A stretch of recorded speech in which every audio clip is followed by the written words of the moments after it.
Title ng message natin this evening is Light in the Midst of Darkness o Liwanag sa Gitna ng Dilim. Meron akong tanong sa ating lahat, ano kaya yung isang posibleng dahilan bakit ang isang tao ay lumalayo sa Diyos? Bibigyan ko kayo ng 30 seconds to answer this question to the person seated beside you. Yung unang sasagot, yung hindi pa naliligo. Okay, sige, sagutin mo sa katabi mo. Okay. Sige, ano kaya yung posibleng dahilan? Oh, come on. Anong dahilan ba't lumalayo ang tao sa Diyos? Ayan. Okay, time is up. Oh, tapos na. Baka iba sa inyo, telenovela, nagkwento ng buhay. Hindi. Tingnan natin kung anong dahilan, ha? Ang salita ng Diyos ang ang sasagot sa tanong na ito. Sabi ng Matthew chapter 13, verse 22, ang binhi namang nahulog sa may matitinik na halaman ay ang mga taong nakikinig ng mensahe, ngunit dahil sa pagkabalisa sa maraming mga bagay at pagkahumaling sa kayamanan, nawawalan ng puwang sa kanilang puso ang mensahe at hindi ito nagkakaroon ng bunga. So may dalawang dahilan. Pwedeng labis na kayamanan o pagpapala at pangalawa, on the other side, paghihirap, mga matitinding pagsubok sa buhay. Now, while it is true na ito yung dalawang reasons, possible reasons, bakit ang isang tao ay nalalayo sa Diyos at tumatalikod sa Panginoon, sino sa atin naniniwala, itong dalawa ding ito ay pwedeng maging dahilan para mas lalo tayong manampalataya at mas maging malapit sa Diyos. Paano mangyayari yon? Well, kailangan maintindihan natin yung tinatawag na biblical lens. Ano bang ibig sabihin yan? Paano ba tinitignan at anong sinasabi ng salita ng Diyos patungkol sa mga bagay-bagay tulad ng kayamanan at mga paghihirap na dinaranas natin sa buhay natin? So kasi kinakailangan natin maintindihan, ano ba ang sinasabi ng Diyos tungkol dito? Paano ba natin ito titignan at haharapin ayon sa sinasabi ng Diyos? So halimbawa, kung pag-uusapan natin yung kayamanan, ang isinusuot nating lente ay ang lente ng pangangasiwa or stewardship. Bakit? Ano bang sinasabi ng Diyos tungkol sa kayamanan at lahat ng mga pagpapala sa buhay natin? Everything comes from God. Everything is owned by God.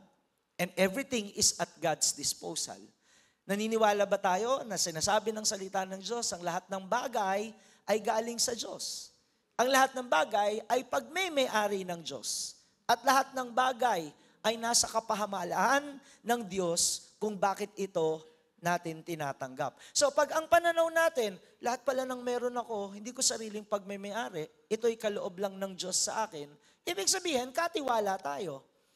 At dahil tayo pinagkatiwalaan ng pagpapala ng Diyos, ang Diyos din ang dapat magsabi sa atin, paano natin ito pangangasiwaan at gagamitin. That is why the Bible teaches us about generosity, pagiging mapagbigay, pagsuporta sa gawain ng Panginoon, na pagtulong sa mga nangangailangan. So kung yan ay ilalakaran natin, yat ang ating paniniwalaan at magiging pananaw, yung kayamanan, hindi magiging dahilan para lumayo sa Diyos. Yung kayamanan, pagpapala, mas lalong magiging, maglalapit lalo sa atin sa Panginoon. Amen? How about in the case of suffering or paghihirap, mga pagsubok sa buhay? Pwede natin gamitin yung lente ng pagsunod sa Panginoon. Ang tawag natin, discipleship. Pero ano ba ibig sabihin ng discipleship? Ibig sabihin nun, pagsunod sa Panginoong Hesukristo. So bibigyan natin ng diin ngayon ay yung paghihirap and using the biblical lens of discipleship in the context of discipleship. Now, meron po sa Bible, isinulat sa Aklat ng Mga Awit, chapter 88. Ang sumulat po nito ay si Heman. At si Heman ay isa sa mga anak ni Korah na sinasabing mga Levita o lingkod sa loob ng templo ng Diyos. In fact, isa sa mga paraan ng paglilingkod nila, they're worship leaders, mga awit sa loob ng templo. Pero alam nyo, ito pong Psalm 88, kakaiba po ito sa mga isinulat sa Bible. Kasi di ba kadalasan, pag sinabing Word of God, usually, ang mindset natin, of course, it will give hope. It will give life. Tama po? It will bring joy to our hearts. So para kasi good news yan eh. No, magpapalakas ito sa akin, magpapatatag ito ng aking pananampalataya. Pero magugulat po tayo. Ito pong Psalm 88, ibang-iba po. Kasi this is a song of despair, a song of disappointment, a song of frustration. Kumbaga sa love song, awit ito ng mga taong sawi. Ha? Ano ba yung mga example na kantang yon? Ha? Mga kanta tungkol sa pagiging broken-hearted. Yung medyo ako, alam niyo yon? Nakahanap ka na ba ng iba na medyo iba pero medyo ako? Naku, hindi niyo pala alam yon. Anyway, yung pusong bato, alam niyo ba yun? Okay. So anyway, eto yon. Pero naniniwala tayo, no, na merong makukuha tayo na katotohanan from this passage that will give us hope, that will increase our faith, and that will change our lives. Amen po ba? So 18 verses babasahin po natin. Medyo mahaba, pero tignan po natin sa wikang Tagalog. Panginoon, kayo ang Diyos na aking tagapagligtas. Tumatawag ako sa inyo araw-gabi. Dinggin niyo ang panalangin ko at sagutin ang aking panawagan. Dahil napakaraming paghihirap na dumarating sa akin at parang mamamatay na ako. Para na akong isang taong nag-aagaw buhay na hindi na matutulungan pa. Pinabayaan na ako kasama ng mga patay. Para akong patay na inilagay sa libingan. Kinalimutan nyo na at hindi tinutulungan. Para nyo na akong inilagay sa napakalalim at napakadilim na hukay. Sobra ang galit nyo sa akin, parang mga alon na humahampas sa akin. Inilayo nyo sa akin ang aking mga kaibigan at ginawa nyo akong kasuklam-suklam sa kanila. Nakulong ako at hindi makatakas. Dumidilim na ang paningin ko dahil sa hirap. Panginoon, araw-araw akong tumatawag sa inyo na nakataas ang aking mga kamay. Gumagawa ba kayo ng himala sa mga patay? Bumabangon ba sila upang kayo'y papurihan? Ang katapatan nyo ba at pag-ibig ay pinag-uusapan sa libingan? Makikita ba ang inyong mga himala at katuwiran sa madilim na lugar ng mga patay? Doon sa lugar na iyon, ang lahat ay kinakalimutan. Kaya Panginoon, humingi ako ng tulong sa inyo. Tuwing umagay nananalangin ako sa inyo. Ngunit bakit nyo ako itinatakwil, Panginoon? Bakit nyo ako pinagtataguan? Mula pa noong bata ay nagtitiis na ako at muntik nang mamatay. Tiniis ko ang mga nakakatakot na ginawa nyo sa akin. Ang inyong galit ay humampas sa akin na parang malakas na hangin. Halos mamatay ako sa mga nakakatakot na ginawa nyo sa akin. Dumating ang mga ito sa akin na parang baha at pinalibutan ako. At inilayo nyo sa akin ang mga mahal ko sa buhay at mga kaibigan. Wala akong naging kasama, kundi kadiliman. Tatlong bagay po ang gusto kong pag-usapan natin sa gabing ito. Una, bakit kaya isinama ito sa Bible? Pangalawa, ano yung kinalaman nito sa buhay po natin? At pangatlo, using the biblical lens of discipleship, ano ang itinuturo sa atin ng paghihirap sa diwa ng pagsunod natin sa Diyos? Amen? Una, bakit ba inilagay ito sa Bible? Considering na, sabi nga natin kanina, parang hindi maganda yung awit.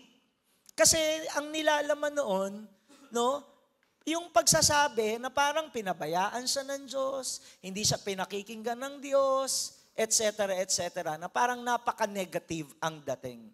Well, I think, ito ang aking sapantaha, no, una, nilagay yan sa Bible kasi para ipakita sa atin na nauunawaan ng Diyos ang tao sa panahon ng kaniyang pagsubok o paghihirap. Right? God fully understands man. Whenever man experiences, difficulties in life. Kasi etong binasa natin, makikita natin, kahit yung faith niya kay God, di ba? Nagtatanong na siya. No? At ang sabi niya, akala niya, pinarurusahan siya, hinahampas siya, pinapalo siya ng Panginoon. Ang isip niya, pinabayaan na siya ng Diyos. Ang isip niya, pinabayaan siya at ang kasama niya, kadiliman. Nagkawalaan na ang lahat. Mga mahal niya sa buhay, kaibigan, ang feeling niya, nandun siya sa kadiliman ng kamatayan. So ganoon, no? At ipinapakita sa atin ng Diyos, naiintindihan tayo ng Panginoon. Na kahit may pananampalataya tayo, minsan humahantong tayo na humihina yung faith natin kay God dahil sa tindi ng pagsubok na dinaranas natin. Amen? Pangalawa, hindi nasasaktan ng kalooban ng Diyos kapag nagiging totoo tayo sa Kanya. The mere fact na all these things were written in Psalm 88, ibig sabihin ganito, tanggap pala ng Diyos yung pagiging totoo natin sa Kanya pag nananalangin tayo, na pwede pala nating sabihin lahat sa Diyos ang mga hinanaing natin at maging kung paano natin siya tinitignan sa panahon ng pagsubok. Alam nyo, hindi na-offend si God sa bagay na yon. In fact, di ba, pinaka-malapit tayo sa Diyos kapag nagpapakatotoo tayo sa Kanya. Pwede mo palang sabihin kay God, Lord, nagdududa ako sa iyo, nahihirapan akong manampalataya sa iyo kasi ganito yung nararanasan ko, kasi ganito yung pakiramdam ko. At hindi nasasaktan ng kalooban ng Diyos. In fact, gustong-gusto niya na mas totoo tayo sa Kanya. Pwede ba sabihin mo sa katabi mo, magpakatotoo ka na, bebe? And dahil God is not offended by our authenticity, ito yung totoo rin. Hindi nagbabago ang pagiging Diyos ng Diyos sa atin sa kabila ng pagiging totoo natin sa Kanya. Ang Diyos, hindi lang siya Diyos sa panahon na nakakagawa tayo ng mabuti at nakapagbibigay ng kaluguran sa Kanya. Hindi. Hindi nagbabago ang Diyos, ang Kanyang katapatan, ang Kanyang kabutihan, kahit marami tayong mga pagkukulang. Ang Diyos ay nananatiling tapat kahit hindi tayo tapat. Ang Diyos ay nananatiling totoo kahit minsan hindi tayo totoo sa Kanya. So kahit may mga kapalpakan tayong nagagawa, hindi nagbabago ang Diyos sa Kanyang pagiging Diyos. Kahit humihina ang ating pananampalataya, kahit minsan may mga pagtatanong na tayo sa sarili natin laban sa Diyos, hindi nagbabago ang kabutihan ng Diyos. Punong-puno siya ng kagandahang loob sa bawat isa sa atin na may kaugnayan sa Kanya. Pwede ba palakpakan natin ang Panginoon doon? Amen po ba? So I think, ito yung reasons. Bakit isinulat ito sa Bible? Pero ang tanong, anong kinalaman nito sa buhay natin? How does this passage relate to us? Well, ang tema kasi nung mga binasa natin ay kadiliman. At yung kadiliman, basically, ginamit lang na salita yon para ilarawan kung ano ba yung karanasan at kalagayan nung sumulat nung awit 88. Ano-ano ba yung mga pagsasalarawan na yan? Una, ang kadiliman para sa kanya, tulad ng paghihirap, pagsubok, suliranin. Totoo naman, pag may matindi kang pagsubok sa buhay, wala kang nakikitang pag-asa. Right? Pag nasa pagsubok ka, all is darkness. Parang, paano ba ako makalulusot sa sitwasyong ito? Na parang wala kang natatanaw na magandang mangyayari sa buhay natin. Pangalawa, darkness means death, para dun sa sumulat. Feeling niya, nandun siya sa kamatayan. Kaya nga, di ba, sabi niya, gumagawa ka ba ng himala sa mga patay? Alam niyo, yung death dito, it speaks of hopelessness. Kawalan ng pag-asa. At pag wala ka ng pag-asa, pakiramdam mo, patay ka na. At yun yung kanyang ginamit na pagsasalarawan. Pangatlo, yung pangungulila sa mga mahal sa buhay at maging sa mga kaibigan. Di ba, anong sabi po nung mang-aawit? Pakiramdam niya, iniwan siya ng mga kaibigan niya. Pinabayaan siya ng mga mahal niya sa buhay. Sino sa atin, may mga pagkakataon, may problema ka sa buhay mo, yung taong inaasahan mong tutulong sa iyo, hindi tumulong sa iyo. At yung pa yung nagbigay sa iyo ng sama ng loob. May problema ka na nga sa mga paloob mo, kaya di ba? Meron kang mga expectations from your loved ones, from your friends, pero may pangyayari din na hindi nila natutugunan yung pangangailangan natin. And lastly, pakiramdam niya, iniwan siya ng Diyos. Pinabayaan siya ng Diyos. Ganon din tayo. May mga panalangin tayo na minsan akala natin di tayo pinakikinggan ng Diyos. May mga sitwasyon tayo sa buhay natin, pakiramdam natin, pinabayaan tayo ng Panginoon. And therefore, parang nasa kadiliman tayo na wala tayong nakikitang magandang mangyayari sa buhay po natin. Now, gusto kong bigyan ng diin dito yung mga paghihirap, yung mga struggles na dinadaanan natin bilang isang tagasunod ng Panginoon. So, ang tanong, pangatlo, anong tinuturo ng mga paghihirap sa diwa ng ating pagsunod sa Diyos? Again, ulitin ko, tingnan natin ang paghihirap using the biblical lens of discipleship. Pag sumusunod ka sa Panginoon, meron kang pagsubok, paano mo siya titignan bilang isang tagasunod ng Panginoon? Tatlong bagay. Una, ang mga paghihirap ay nagtutuwid ng ating pananaw sa pagsunod natin sa Diyos. Church, ito yung maganda sa Christian faith. Hindi nagbibigay ng false hopes and false promises ang Diyos sa atin. Tama? Si God, hindi siya pa-fall. Hindi siya paasa. Kung anong sinabi ng Diyos, ginagawa niya yon. Tinutupad niya yon. At hindi niya, parang sinusugarcoat yung kanyang kalooban para sa buhay natin. Anong ibig sabihin? Kasi pag ikaw, Kristiyano, maliwanag din na sinasabi ng salita ng Diyos, daranas at daranas tayo ng mga pagsubok sa buhay na ito. Sino po sa atin, minsan nakarinig na ng ganito? Ba't ganun? Kung kailan ako lumalapit sa Diyos, tsaka ako nagkakaroon ng pagsubok sa buhay. Nakaka-relate ba tayo dyan? Kung kailan ako nagsiserve, kung kailan ako ma-attend ng church, kung kailan ako nagpe-pray, nagbabasa ng Bible, bakit doon dumadating yung pagsubok sa buhay? Alam niyo, pagka ganun ang mindset natin, ang perspective natin, hindi po tayo magtatagal.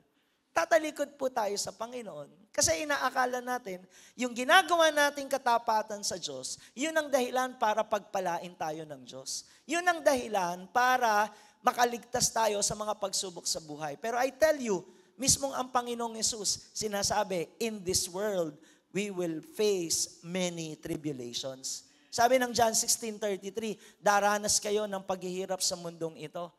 Tapos anong sabi rin ng Panginoon? John 13:16, ang alipin ay hindi nakahihigit sa kanyang Panginoon. Sino ba ang ating Panginoon? Si Jesus. Kung si Jesus nag-suffer in various ways, physical suffering, emotional suffering, mental suffering, spiritual suffering, edi how much more tayo na sumusunod sa Kanya, hindi rin tayo makaliligtas sa mga paghihirap sa buhay na ito. Tama? At ang Panginoong Yesus, again, hindi siya nagbibigay ng maling pag-asa o maling pangako. Sinabi niya, right there and then, in this world, sa buhay na ito, daranas tayo ng mga pagsubok, mga paghihirap. Right? At hindi lang yan, si Peter, si Apostle Peter, sabi niya sa 1 Peter 4:12, mga minamahal, huwag na kayong magtaka sa mabibigat na pagsubok na inyong dinaranas na para bang ito'y di pangkaraniwan. So consistent. Mula kay Jesus, sa kanyang mga disciples, na ngayon sinasabi sa panahon natin, pag ikaw tagasunod ni Kristo, hindi ka exempted sa suffering. Hindi ka exempted sa trials, sa troubles, nang sabi, ito ay katulad ng isang kadiliman. Share ko lang po sa inyo, lahat ng ito pwedeng mangyari whether bago kang mananampalataya o matagal ka na sa pananampalataya. Isang example, si Manny Pacquiao. Kilala natin lahat yan. 2011, if I'm not mistaken, nakakilala siya sa Panginoon. Napanood ko yung isa niyang interview, sabi niya ganyan, it was actually an encounter with God, personal encounter with God. Walang nag-share ng gospel sa kanya. Binabasa niya yung Bible, pagkatapos binabasa niya rin yung book ni Pastor Rick Warren na Purpose-Driven Life. And all of a sudden, in his room, he met God. Nakita niya kung gaano karumi yung kanyang sarili sa mga kasalanang ginagawa niya. At dahil doon, napaluhod siya sa Panginoon. Kasi alam niyo, si Manny Pacquiao, taga-ABS-CBN eh. Alam niyo ABS-CBN? Mahilig sa alak, babae, sugal, kabaret, beer house, nightclub. ABS-CBN. Nakita niya yung karumihan niya. At nakita niya rin yung kapangyarihan ng dugo ng Panginoong Yesus. Kung paano ito tinubos ang kanyang mga kasalanan. So to make the long story short, na born again si Manny Pacquiao. Sumunod na taon, 2012, nakipaglaban siya kay Timothy Bradley. Ano pong nangyari? Natalo po siya via split decision. Imagine ho ninyo Kaka-born again niya lang. Parang inaasahan natin, uy, mas lalong lalakas. Mas lalong may pabor ang Diyos sa kanya kasi Kristiyano na siya. Pero it turned out, hindi po ganun ang nangyari. At hindi lang po yon. That same year, nag-rematch sila ni Juan Miguel Marquez. Ika-4th rematch. At anong nangyari kay Manny Pacquiao? Knockout. Nasabi niya, nung nahimasmasan siya, lucky punch lang yun, lucky punch. Hindi lucky punch. Ang totoo, talagang bagsak siya. Napuruhan siya. No? Tapos tinanong siya, actually si Tony Gonzaga yung nag-interview, hindi ka ba na-discourage? Kasi ang context, ang pinanggalingan, kakakilala niya lang sa Panginoon eh. Tapos nakaranas na siya ng matinding defeat, hindi lang isang beses, pero 2 beses. Sagot po ni Pacquiao, hindi. Bakit? Kasi bago pala yung laban niya kay Marquez, na naginip siya. Yung panaginip niya, nandun siya sa tuktok ng building, tapos nakikita niya mga alon-alon na kalsada. Tapos dun sa dulo ng kalsada, merong malalim na bangin, at dito sa kabilang side na ito, may kabayo, I think pulang kabayo, na may nakasakay. Tapos binabaybay nung kabayo, yung alon-alon na kalsada, hanggang sa dumating na dun sa bangin, tinalon nung kabayo yung bangin, pero hindi umabot sa kabila, kaya bagsak. Pati yung nakasakay na tao doon sa kabayo, bagsak. Nung una, hindi niya maintindihan yung panaginip. But later on, ni-reveal sa kanya ng Panginoon. Yung palang pagkabagsak na yun, yung pala yung magiging pagkatalo niya kay Marquez. Ibig sabihin, bago pa siya nakaranas ng pagkatalo at pagkabigo, inihanda na siya ng ating Panginoon. Pero ang maganda, hindi bumitiw at tumalikod si Manny Pacquiao sa kanyang pananampalataya. Kahit bago pa lang siya nananampalataya sa ating Panginoong Jesucristo. Now, pwede nating sabihin, okay, bago siya, paano yung mga matatagal na? Paano yung mga lingkod ng Diyos? Are they exempted from trials, from sufferings? Ito po isang example, si Timothy Keller, American pastor. Siya po ay nag-start ng isang church sa New York City. Okay? Alam po ninyo, ang weekly attendance nila every Sunday, more than 5,000 people sa isang syudad na napakahirap mag-share ng gospel. He authored at least 31 books. Nakapag-mentor siya at least 79,000 leaders. Nakapag-plant sila ng churches. Nakatulong siya na mag-plant ng more than 1,000 churches in 150 cities. Grabe yung paglilingkod ng taong ito. Pero 2002, nagkaroon po siya ng thyroid cancer. Thank God, after ilang years, nakasurvive po siya. Gumaling siya from thyroid cancer. Pero 2020, nagkaroon naman po siya ng pancreatic cancer. 3 taon po siya nag-struggle laban sa karamdamang ito. And last year, 2023, he went home to be with the Lord. Kinuha siya ng Panginoon. Namatay po siya, battling against that kind of cancer. So anong maganda ditong makita natin? Well, totoo na pwedeng hindi ka tinugon ng Diyos. Pwedeng hindi ka nagkaroon ng himala, hindi mo naranasan ang kagalingang inaasahan mo. Pero ito pinakamaganda sa lahat. Kahit namatay si Timothy Keller because of cancer, pero dahil sa kaligtasan, sa buhay na walang hanggan, na tinanggap niya sa pamamagitan ng kanyang pananampalataya kay Kristo, yung kamatayan hindi naging hadlang. Bagkus, yun ang naging pintuan para makasama niya at makapiling ang Diyos habang buhay. At yung kanyang kalagayan ngayon, di hamak na mas maganda kaysa kalagayan natin dito sa mundong ito. Kaya kung may pananampalataya ka kay Jesus, tanggap mo na sa mundong ito, magdaraan ka sa mga matitinding pagsubok, dumating ka man sa kamatayan, di ka man dinggin ng Diyos sa panalangin mo, pero alam mong may personal relationship ka kay Jesus, meron kang gift of eternal life, you can face death anytime. At yung death, dadaanan mo lang, magiging pintuan para mas maging maganda yung kalagayan mo sapagkat doon mo na makikita ng mukha sa mukha ang ating Panginoong Hesukristo sa kabilang buhay. Amen po ba? So napakahalaga, mabago yung pananaw natin. At yung pagtanggap sa mga paghihirap natin, yun ang simula para magkaroon tayo ng totoong pananampalataya sa ating Panginoong Diyos. Gusto ko lang din i-share po sa inyo, no? Hindi na tayo lalayo. Kami rin po, we had our own share of suffering or trial or darkness. Makita niyo po, yung asawa ko po, napakaganda. Tama po. Ha? Siyempre po, pogi po ako eh. Nakita niyo po yung image na ito?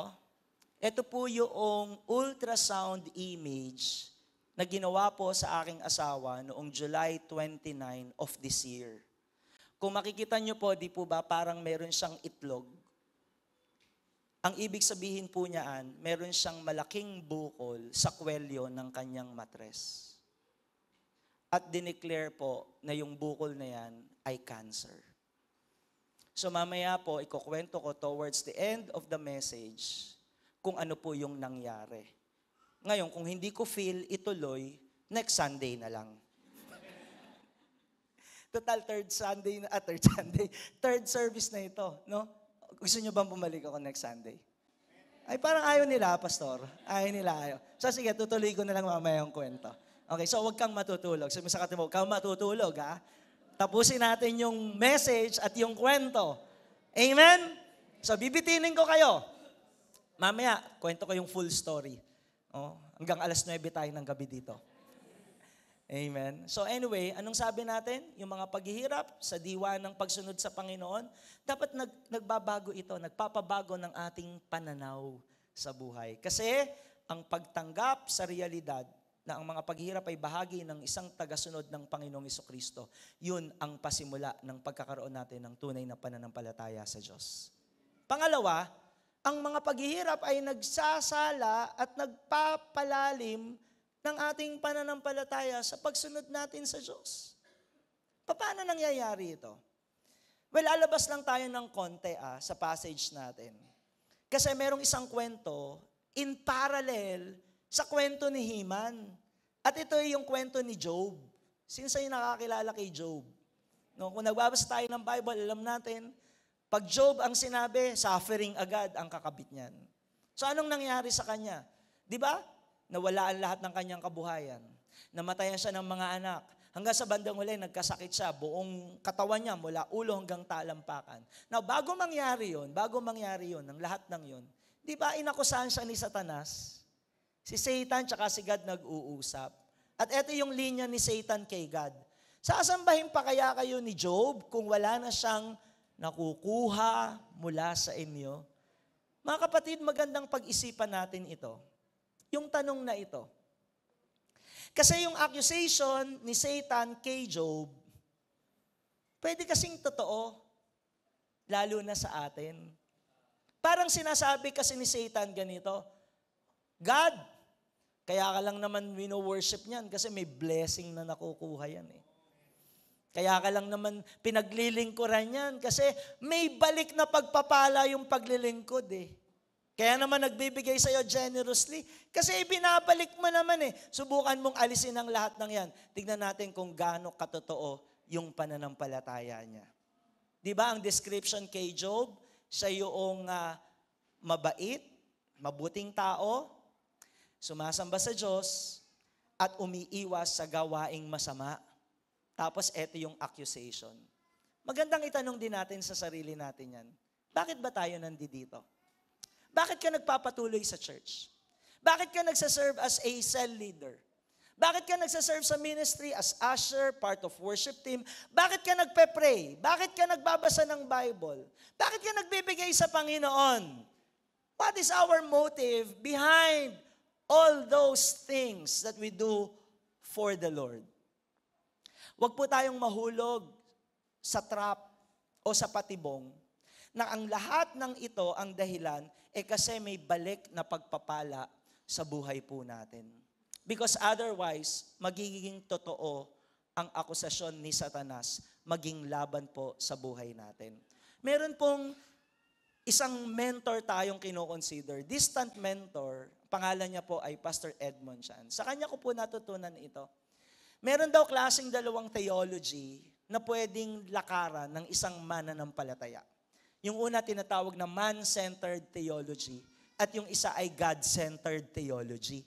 Ibig sabihin, may pananampalataya na ang sentro ng pananampalatayang yon, sarili natin. At hindi ang Diyos. Pero ano ba ang dapat?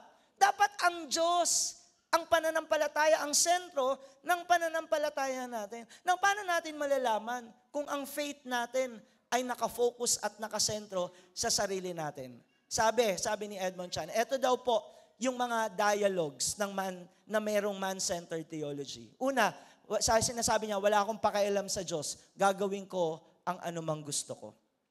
Pwedeng nag-church ka eh. Right? Pwedeng ginagawa mo yung mga bagay na dapat mong gawin. Pero ang problema, kung hindi mo naman sinusunod ang sinasabi ng Diyos sa iyo, ibig sabihin, pang sarili yung pananampalataya natin. Pwede kasing nag-church ka, pero nangungusap si God sa iyo, alam mong merong dapat ituwid, merong dapat sundin, pero hindi mo ginagawa. And in that case, hindi tayo nagpapasako sa Panginoon. Ang gusto lang natin, yung pagpapala at yung mga bagay na gusto nating marinig. Ang tawag doon, man-centered theology. Pangalawa, kung ibibigay mo sa akin ang gusto ko, ibibigay ko sa iyo ang gusto mo. Saan natin naririnig yung mga ganyan? Yung pag nagkaroon ka ng matinding sakit, tapos anong sasabihin natin sa Lord? Lord, pagalingin mo lang ako, maglilingkod ako sa iyo. Sino sa atin, pwede ka namang maglingkod hanggat wala kang sakit. At hanggat malakas, pwedeng maglingkod. Hindi naaabot doon sa, Lord, pagalingin mo lang ako, maglilingkod ako sa iyo. Because in that case, ibig sabihin nakasentro yung faith natin sa sarili natin. Pangatlo, ibibigay ko sa iyo ng may pananampalataya ang gusto mo at nananampalataya ako na ibibigay mo ang anumang gusto ko. Bakit ka nagbibigay? May motibasyon ka na Malakay 3:10 na kapag ka nagbigay ka, bubuksan ng Diyos ang durungawan ng kalangitan at ibubuhos niya ang rumaragasang pagpapala at iingatan niya ang lahat ng mga pananim mo mula sa mga salot at peste. Is that our primary motivation why we give to the Lord? Minsan sinasabi natin, give and it will come back to you. Press down, shaken together, running over. Kaya ka nagbibigay kasi inaasahan mo yung kapalit at balik na ibibigay ng Panginoon. Paano kung hindi? Paano kung wala? Will you still give? Will you still obey the Lord? No? Minsan ganito, no? Uy, maglingkod ka para pagpalain ka ng Diyos katulad ko. Ganun ba? Para malugod ang Diyos sa atin, kailangan maglingkod tayo sa Kanya. Para pagpalain tayo ng Diyos, kailangan maglingkod tayo sa Kanya. Hindi po ganun ang Diyos natin. Pag ganun ang mindset, ibig sabihin, ang faith natin, pang sarili. And lastly, ibibigay ko ang gusto mo, gusto kitang parangalan, gusto kong maniwala na ibibigay mo ang pinakamainam para sa akin. Katulad ng sinabi ko, bakit ka naglilingkod? Para ba pagpalain ng Diyos? Lahat ng yon man-centered theology. Ang gusto natin, God-centered theology. Ano ang sinasabi ng isang tao na ang sentro ng pananampalataya niya ay ang Diyos? Ito po, ibibigay ko ang gusto mo, sinasabi niya sa Diyos, gagawin ko ang kalooban mo, buong tiwala akong gagawin mo ang makalulugod sa iyo at magbibigay sa iyo ng pinakadakilang karangalan at kaluwalhatian. Hindi po pinag-uusapan yung material na pagpapala. Hindi po pinag-uusapan yung balik na pagpapala ng Diyos sa ginagawa po natin. Hindi po pinag-uusapan dito yung pakinabang natin. Ang pinag-uusapan po dito, dahil nananampalataya ka, na ang Diyos ay banal, ang Diyos ang pinakamakapangyarihan sa lahat, ang Diyos ang ating tagapagligtas, maglilingkod ka, right? Magmamahal ka sa Kanya, magbibigay ka sa Kanya, may pagpapalaman o wala, magpapatuloy ka na manalig sa Panginoon. Ano man ang plano niya, yayakapin natin, lalakaran natin, kasi naniniwala tayo, mas higit ang karunungan ng Diyos kesa sa atin. Mas mataas ang Kanyang kaparaanan kesa sa atin. At alam natin na walang nilalayon ang Diyos at pinahihintulutan sa buhay natin na ikapapahamak natin, kundi ang lahat ay para sa ikabubuti natin. Kaya minsan kahit dumadaan tayo sa mga paghihirap ng buhay, hindi man natin naintindihan, pakiramdam man natin ay wala ang Diyos, parang hindi tayo pinakikinggan sa kanyang mga panalangin, sa ating mga panalangin, patuloy tayong mananampalataya sa Kanya. Because God is faithful, God is good, God is holy, God is wise, He knows what's best for us. At kahit may paghihirap, patuloy kang maglilingkod, magmamahal, magbibigay sa Panginoon, sapagkat ang ating pananampalataya ay siya ang sentro higit sa lahat. Now, ito ba'y totoo kay Job? Ha? Alam po ninyo, nakakapagtakang isipin. Hindi ba si Job dumating sa point na nag-question na siya kay God? Sabi ng isang komentarista, bakit sa bandang huli? In-honor pa rin siya ni God. Di ba? Anong ginawa ng Diyos? Ni-restore lahat ng mga nawala sa Kanya. Tapos yung tatlo niyang kaibigan na inakusahan siya, na kaya siya nagkakaganon, meron siyang lihim na kasalanan. Sabi ni God doon sa tatlong kaibigan, punta kayo kay Job. Humingi kayo ng panalangin. Pag di nyo ginawa, papaluin ko kayo. Sabi ng isang commentator, bakit ganon? Kasi pala, lahat ng mga pagrereklamo ni Job, lahat ng mga pagdududa niya laban sa Diyos, sinasabi niya sa Diyos. At yun ay isang uri ng panalangin. Na ibig sabihin, all throughout his suffering, hindi siya bumibitiw sa kanyang pananampalataya sa Panginoon. Kahit dumating siya sa point na pakiramdam niya, parang pinabayaan siya ng Diyos. Ang katotohanan, hindi siya tumatalikod sa Panginoon. Kaya sa bandang huli, in-honor ni God yung kanyang faith. At dahil sa faith na yon, ni-restore ni God lahat ng kanyang mga naging losses. You know, similarly, si Heman ganun Balikan natin yung sinabi niya. Sa verse 1 pa lang maliwanag, hindi siya bumibitiw sa Panginoon. Sabi niya, Panginoon, kayo ang Diyos na aking tagapagligtas. Tumatawag ako sa inyo araw-gabi. Ibig sabihin, nananalangin. Si Heman, araw-gabi. Kahit na, ito ang kanyang pakiramdam. Ano yung kanyang pakiramdam? Para na akong isang taong nag-aagaw buhay. Parang nararamdaman niya na mamamatay na siya at wala na siyang pag-asa. Kahit na ang feeling niya, pinabayaan siya ng Diyos. Na parang kinalimutan na siya at hindi tinutulungan. Na kahit ang pakiramdam niya, itinakwil siya ng Panginoon at pinagtataguan siya ng Panginoon. Na kahit ang pakiramdam niya, galit ang Diyos sa kanya. Na para siyang hinahampas, pinapalo. Sing malakas na hangin. No? At wala siyang naging kasama, kundi kadiliman. Anong itinuturo sa atin ng Panginoon? Huwag na huwag tayong bibitiw sa ating pananampalataya. Tugunin man tayo ng Diyos sa ating mga panalangin o hindi tayo tatalikod sa Panginoon. Hindi ka hihintong maglingkod, magmahal sa Panginoon, may pagpapalaman o wala. Maging ang bagay na inaasahan natin, hindi pinagkaloob ng Diyos, hindi dapat maapektuhan yung lalim ng pananampalataya natin sa Panginoon. Kasi doon masusubok kung totoo ba talaga yung faith natin sa Kanya. Amen po ba? Sabi mo sa katabi mo, huwag kang tatalikod, bebe. Hallelujah. Lastly, dito po tayo magtatapos. Ang mga paghihirap ay nagbibigay daan sa kaligtasan tungo sa pagsunod natin sa Diyos. Thank God, nandito pa tayo. Kasi itutuloy ko na yung kwento. Gusto nyo ba yon? Mga marites talaga tayo, Balik po ako July 29. Nagpa-transvaginal ultrasound ng asawa ko. Pagkatapos, habang inu-ultrasound siya ng OB, oncologist din po, cancer specialist yung OB. Sabi sa asawa ko, alam mo bang may bukol ka? Sabi ng asawa ko, opo. Kasi taon-taon po, nagpapa-transvaginal ultrasound siya. Alam to ng mga kababaihan. Mga early 2000, 2003, meron na po talaga siyang cervical mass. Pero yun po ang sukat, mga 1 centimeter. Hanggang sa yearly, na-observe po namin, lumalaki ng lumalaki. Hanggang sa dumating sa point na ito na almost 4 centimeters. Sabi nung OB, alam mo ba kung ano to?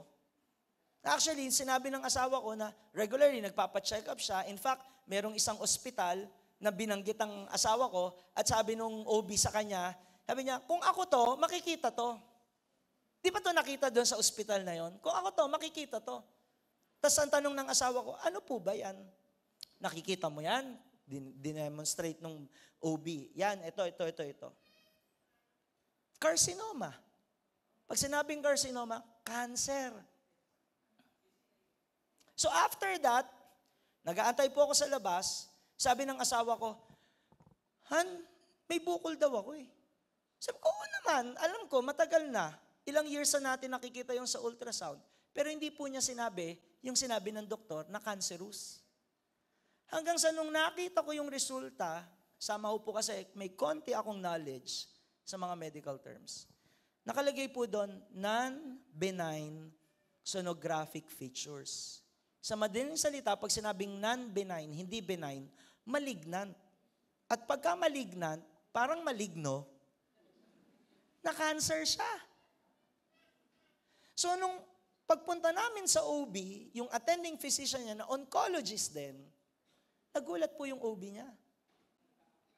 Nakita niya na it's cancer. At sabi niya, 80% akong sure na malignant yan. Kasi nag-commit yung doktor eh. So sabi ng doktor, sige, ganito ang gagawin natin. Imaging muna. Pagkatapos ng imaging, kung ano yung magiging resulta doon natin gagawin kung ano yung treatment plan. So pinapili kami, PET scan, MRI, CT scan. Based on the result, pwedeng tatlong ganito mangyari. Radical surgery, tatanggalin lahat ng reproductive organs, pero tatapyasan din yung mga gilid-gilid. Kasi radical nga para mawala yung cancer cells. Depende sa resulta ng imaging. Or pwedeng ganito, radiation, chemotherapy, or pwedeng chemotherapy after ng surgery. So sabi namin, Doktor, ano po ba yung pinakamaganda? PET scan. So yung PET scan, buong katawan po yun. Malalaman po doon kung may cancer yung pasyente at kung tumalon yung cancer cells sa ibang bahagi pa ng kanyang katawan. Hindi po namin alam, yung PET scan po pala napakamahal. Sa akin pong paghahanap, ang pinakamura ay 45,000. Minsanan lang po yon. At cash basis yung napagtanungan ko. Hindi po tumatanggap ng credit card, cash basis. So nangyari, Monday night, July 29, umuwi po kami. Dumaan muna kami ng church kasi noong time na may fusion. Si Tatay Rafi po ang speaker. Sinabi po namin kay Tatay Rafi yung condition namin. Sinabi po namin sa ilang mga leaders, iyakan na po kami, pray po kami. Monday, Tuesday, di na po kami nakatulog. Biling-biling lang po kami sa kama, di kami makatulog. Sabi ko nung Tuesday morning, Han, hindi pwedeng ganito. Gawin natin yung normal activities natin during the day. So ginawa ko po, naligo kami, nag-grocery kami, nagpagupit ako. Tapos sabi ko sa asawa ko, pwede ba tawagan mo si Doc Mel, ganyan, may doktor po kasi kami sa church. Humingi ka ng reseta pampatulog. Kasi wala pa po kaming tulog. So binigyan kami ng gamot, nakatulog kami, Tuesday, Wednesday. Thursday po yung schedule ng PET scan. Wednesday, tumawag sa akin yung diagnostic in laboratory. Sabi sa asawa ko, 12 hours prior to your procedure, no food, no water, no medicine, no supplement. So ibig sabihin, hindi siya pwedeng uminom ng kahit anong gamot, maging pampatulog. Sabi ng asawa ko, patay. Paano ako makakatulog? Nakahiga lang po kami Wednesday night, magdamag, pakiramdaman kami. Alam po ninyo yung nakapikit ka pero gising ang diwa mo. Kaiisip. And then for some reason, naisipan ko pong haplusin yung mukha ng asawa ko. Paulit-ulit, hinaplos ko yung mukha niya. At biglang umiyak yung asawa ko. Kasi sabi niya, Han, alam mo ba sa isip ko na nalangin ako sa Panginoon? Dahil di ako makatulog, sabi ko sa Panginoon, Panginoon, haplusin mo naman yung mukha ko. Panginoon, bigyan niyo naman ako ng kaaliwan. Tapos sabi niya, bigla mong ginawa sa akin yun. Paulit-ulit na hinaplos mo yung mukha ko na parang ang Diyos ang gumagawa noon sa akin. Di po kami nag-uusap. Pero isang ebidensya na pinakikinggan ng Diyos ang kanyang panalangin. At isang patotoo na kasama namin ang Diyos sa gitna ng matinding pagsubok na pinagdaraanan po namin. Tinanong ko po yung ChatGPT. Sabi ko, 21 years kaming nagsasama, never kong hinaplos yung mukha ng asawa ko. Ano yung probability na gagawin ko siya? Sa loob po ng 21 years, never ko pong ginawa yon ni minsan. Sabi po ng ChatGPT, 0 probability. Kung sa loob ng 21 taon, di mo yun ginawa sa asawa mo, never mo yun gagawin for the rest of your life. But for some reason, ginawa ko yun kasi ang totoo, ang Diyos ang may gawa nun sa aking asawa. Para patunayan, anak, hindi kita iiwan, hindi kita pababayaan, kasama mo akong dumadaan sa lambak ng kadiliman o maging ng kamatayan. By the way, prior to this situation, naka-receive na ng word ang asawa ko. Psalm 23 verse 4. Sabi ng Lord sa kanya, even though I walk through the valley of the shadow of death, I will fear no evil, for you are with me. Your staff and your rod, they comfort me. Yun po yung word na tinanggap ng asawa ko. Sabi ng Panginoon sa kanya, sa Jeremiah, heal me, O Lord, and I will be healed. Save me, and I will be saved, for you are the one I praise. Sabi ng Panginoon sa kanya, ito yung mga baon niyang salita, 2 Corinthians 5:7, for we walk by faith and not by sight. Oo, ito yung sinasabi ng circumstances, pero iba ang sinasabi ng Diyos sa iyo. And therefore, lakaran mo kung ano yung pangako ng Diyos sa iyo, hindi yung nakikita mo sa kapaligiran mo. Dahil ang salita ng Diyos, ang pangako ng Diyos ay pinakamakapangyarihan sa lahat. Higit sa sakit natin, higit sa sitwasyon natin, pinakamakapangyarihan ang salita ng Diyos.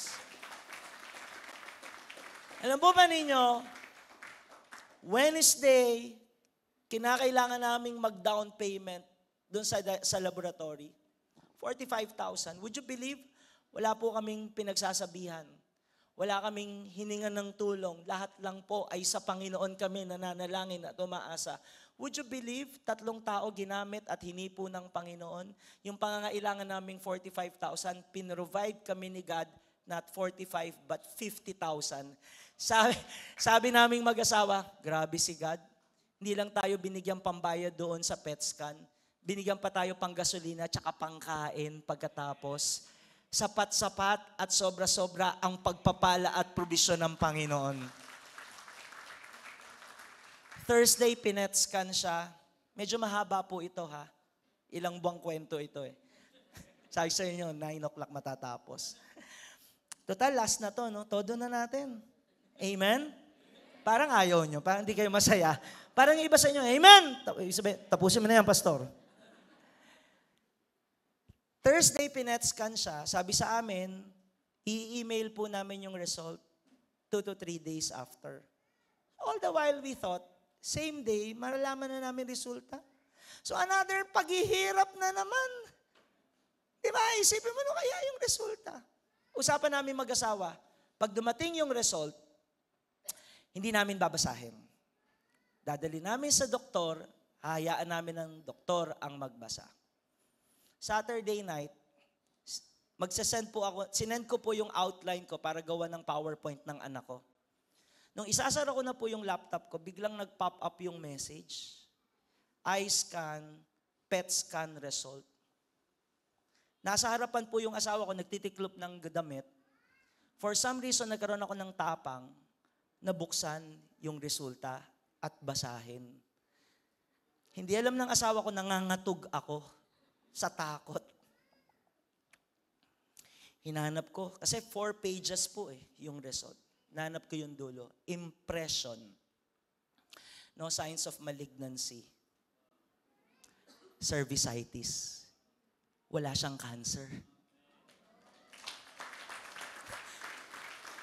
Sabi ko sa asawa ko, Han, wala kang cancer. Tapos nung narinig po nung anak kong lalaki, niyakap yung nanay niya.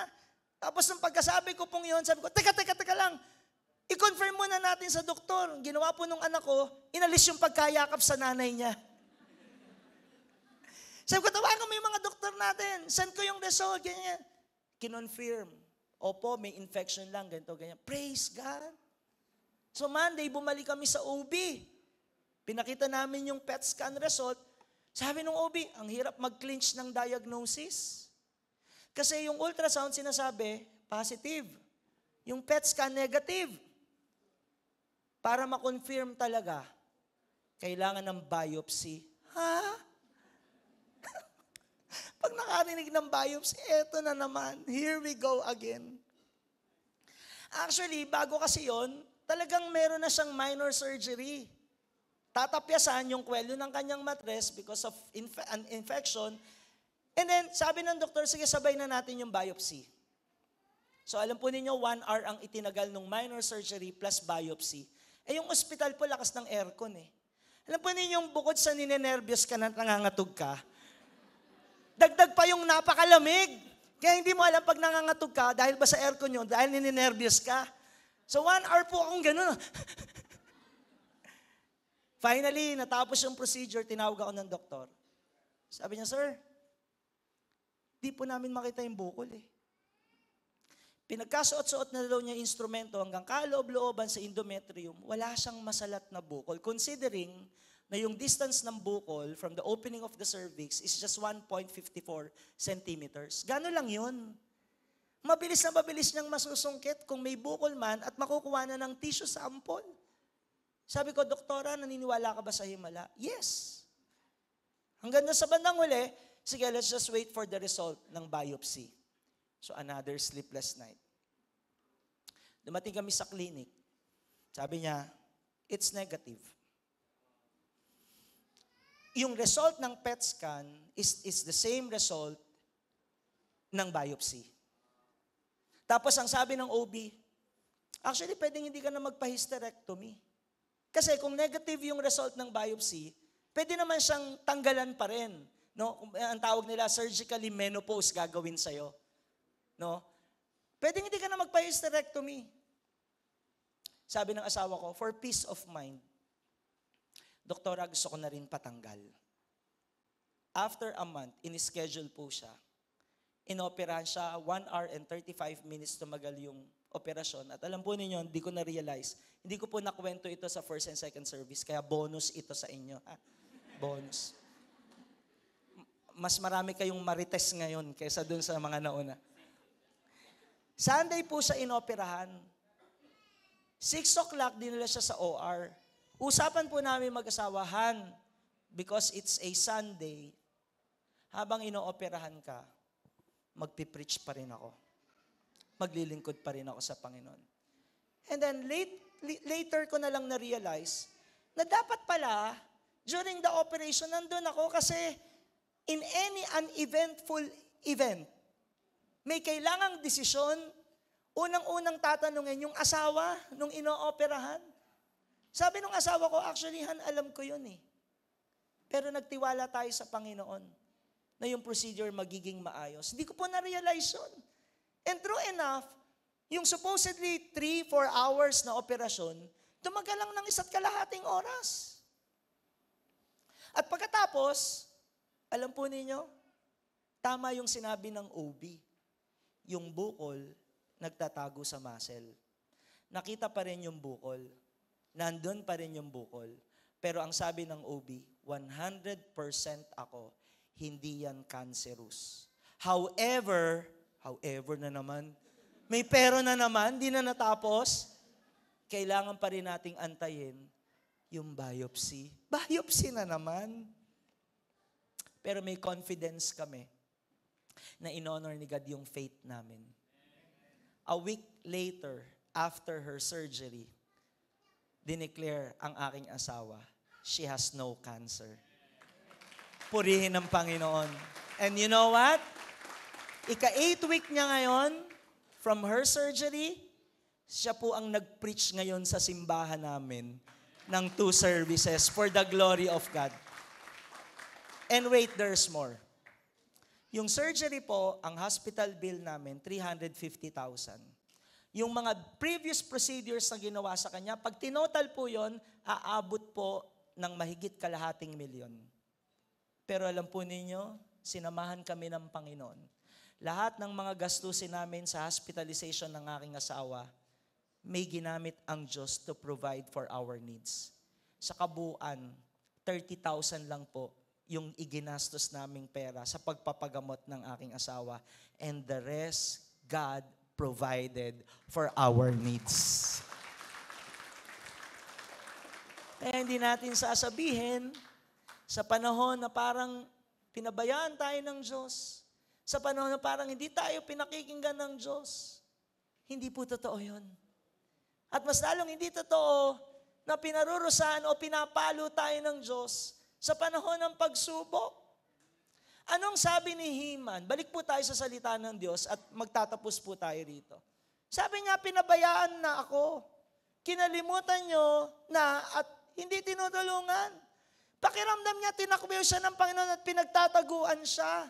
Tapos sa bandang huli, anong kasama niya? Kadiliman. Pakiramdam niya, galit ang Diyos sa kanya.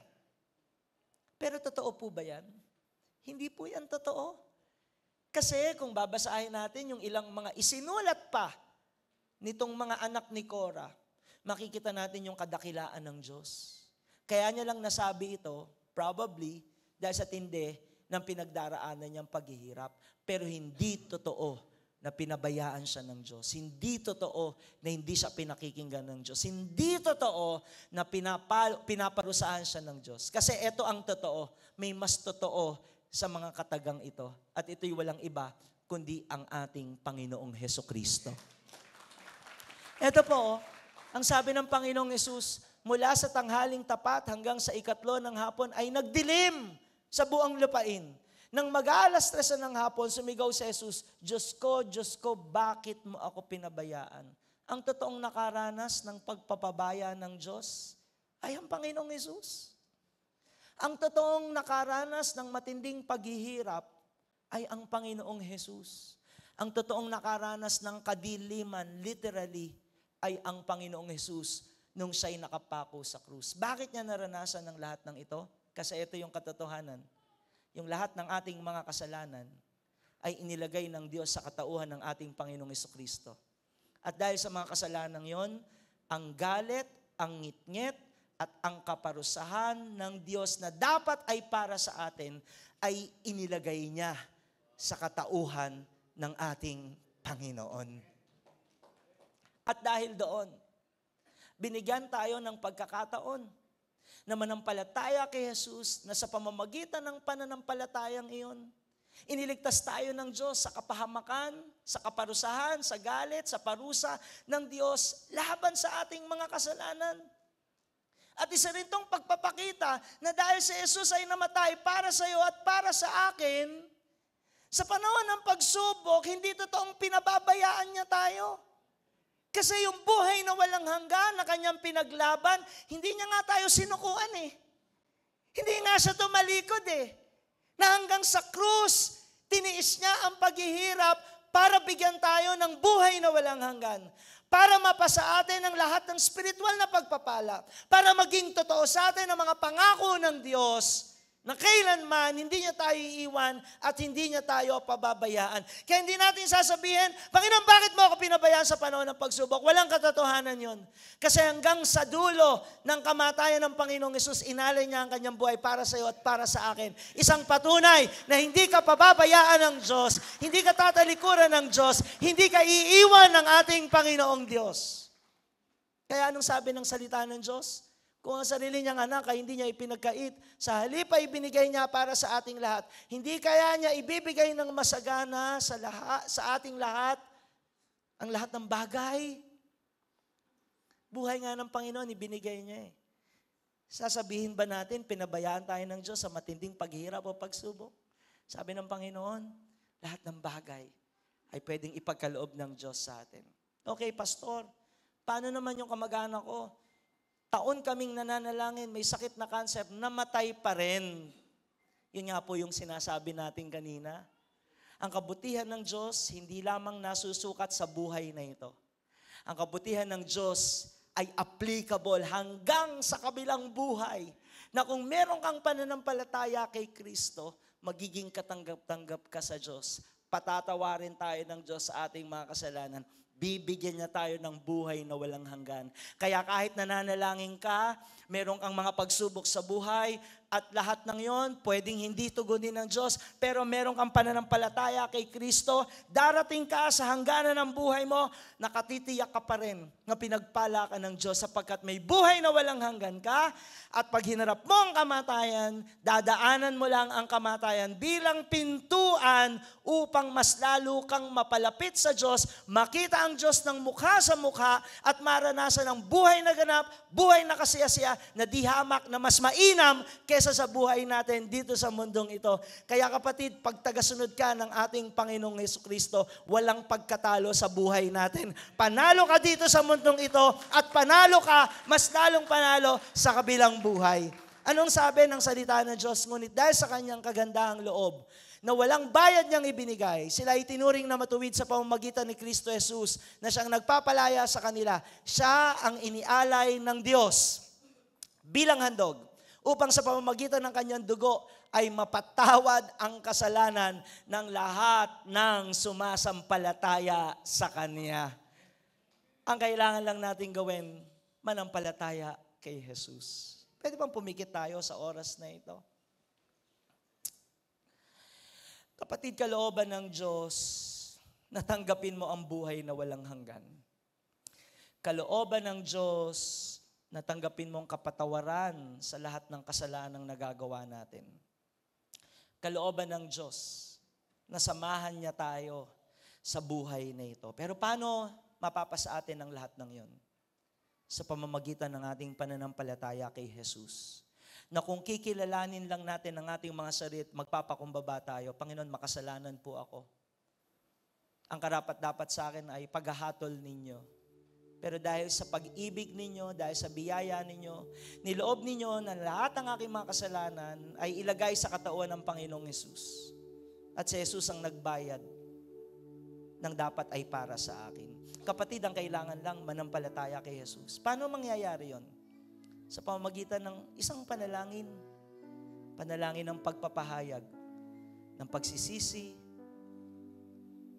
at pananampalataya kay Jesus. Kung sa tingin mo, kailangan mo yon, kapatid, pwede bang taas mo lang yung kamay mo? Mananalangin tayo, sumunod ka sa panalangin ito, at sa pananalangin ito, magkaroon ka ng katiyakan, papatawarin ka ng Diyos, bibigyan ka niya ng buhay na walang hanggan. At simula sa gabing ito, siya ang mangunguna sa buhay mo. Taas mo lang yung kamay mo, kapatid. Sumunod ka sa prayer na ito. Panginoong Jesus, lumalapit ako sa iyo ngayon at nagpapakumbaba at hinihingi ng kapatawaran ang lahat ng aking pagsuway sa iyo, ang lahat ng aking kasalanan. Nananampalataya ako nung ikaw ay namatay sa krus, pinagbayaran mo ang lahat ng aking kasalanan. At sa pamamagitan ng pananampalataya ako sa iyo ngayon, tinatanggap ko ang buong kapatawaran ng Diyos at ang kaloob na buhay na walang hanggan at ang katiyakan na sasamahan ako ng Diyos sa buhay dito sa mundong ito. Isinusuko ko sa iyo ang aking sarili, mangyari ang kalooban mo at ikaw ang masunod sa aking buhay pamula sa araw na ito at magpakailanman. Amen. Ako naman mananalangin, pangunahan mo, Panginoon, ang mga tumugon at nanalangin sa iyo ng pagtanggap at pagkilala na ikaw, Jesus, ang Diyos, Panginoon at tagapagligtas ng kanilang mga buhay.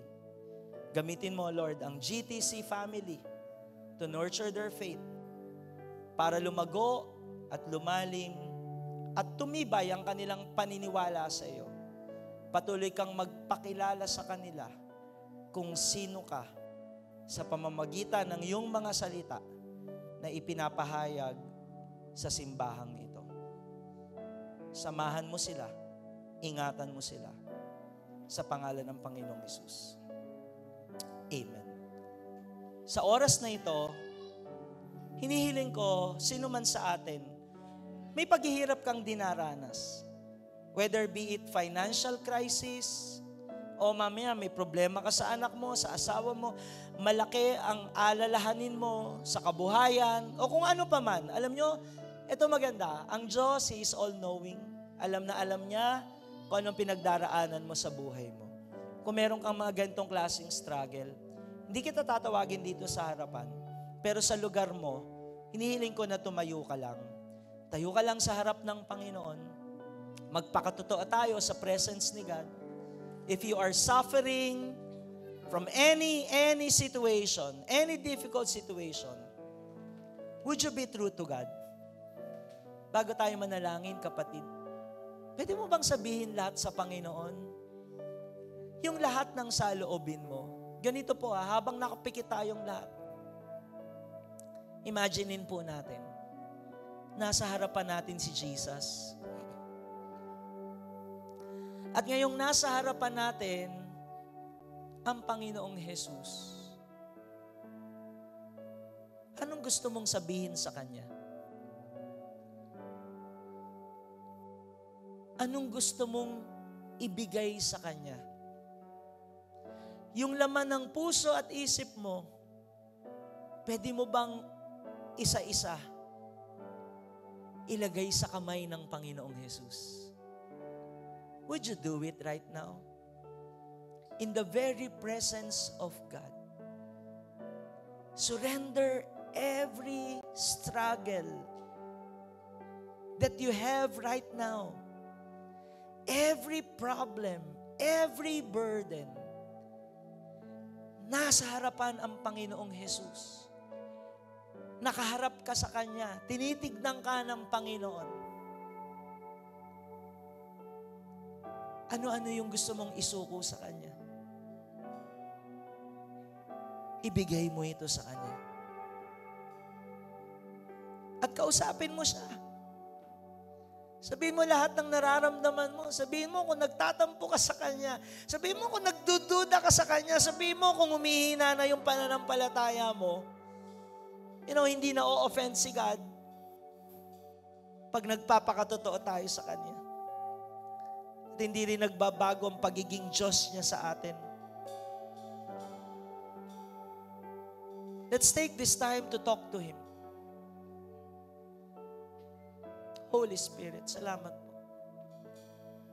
Salamat po. Inaalay namin sa iyo ang lahat. Naalay namin sa iyo ang suliranin namin.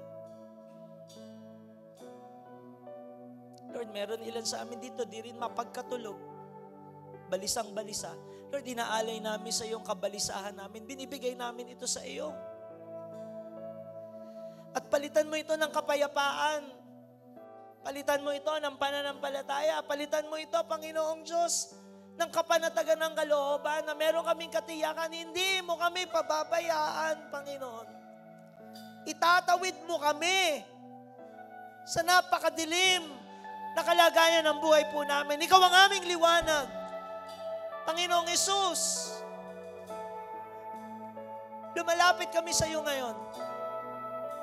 Alam ko po na kinakapitan nyo kami, hindi nyo kami binibitiwan, hindi nyo kami pinababayaan. Minsan pakiramdam namin parang pinabayaan nyo kami. Pero ang katotohanan, Panginoon, never, ever you have abandoned us. Not for a minute, not for a second. You are always with us. And so Lord, right now, strengthen our faith. Pagtibayin mo yung faith namin sa iyo. At hindi man namin alam ang mangyayari bukas. Pero alam namin, nakatitiyak kami. May security kami sa iyo. Kasi ikaw ang Diyos na punong-puno ng pag-ibig sa amin. At ang nilalayon mo lagi sa amin ay sa ikabubuti po namin. Sabi mo sa iyong salita, all things work together for good to those who love God and are called according to your purpose. Lord, every good thing is intended for us. Kahit hindi maganda yung sitwasyon, pwede mo itong gawing maganda. Dahil mabuti kang Diyos, nilalayon mo palagi, malagay kami sa mabuting kalagayan. At ito yung pananampalataya namin. Ito yung pinangahawakan namin. You are the God of breakthroughs. You are possible. You are able, God. You are able. You are able to make all things beautiful. You are able to make all things new. You are able to make things come alive. You give life. You are the source of life. You are the source of hope, the source of strength, the source of everything we need. So Lord, nilalagay namin yung faith namin sa iyo. Salamat, salamat. Salamat po, Panginoon. And church, would you lift your hands to the Lord? Allow me to release the blessing of God upon you. Lalabas ka sa lugar na ito. May katiyakan na ang Diyos ang kasama natin sa lahat ng pagkakataon. At hindi tayo magkukulang sa lahat ng ating pangangailangan sapagkat sapat at higit pa ang pagpapala ng Diyos sa atin. Hindi lang siya nauuna sa atin. Nasa likuran natin siya. Nasa tagiliran natin siya. Nasa ibaba natin siya. Nasa itaas natin siya. Nasa kalooban natin siya. God is all around us. He is within us. He is beside us. He is beneath us. He is above us. He is all around us. Just allow me to release the blessing of the Lord. GTC family, the Lord bless you and keep you. The Lord make His face shine upon you and be gracious to you. And the Lord lift up His countenance on you and give you peace. At ikaw na nakaranas ng breakthrough sa gabing ito, naranasan mo ang Diyos, nakatagpo mo ang Diyos. Pwede bang pasalamatan natin siya? Purihin natin siya, luwalhatiin natin siya, dakilain natin ang kanyang pangalan. Come on, church! Just give Him praise. Give Him all the glory, honor, power, everything. God deserves to be worshipped in Jesus' name. In Jesus' name. And all God's people say, Amen and amen.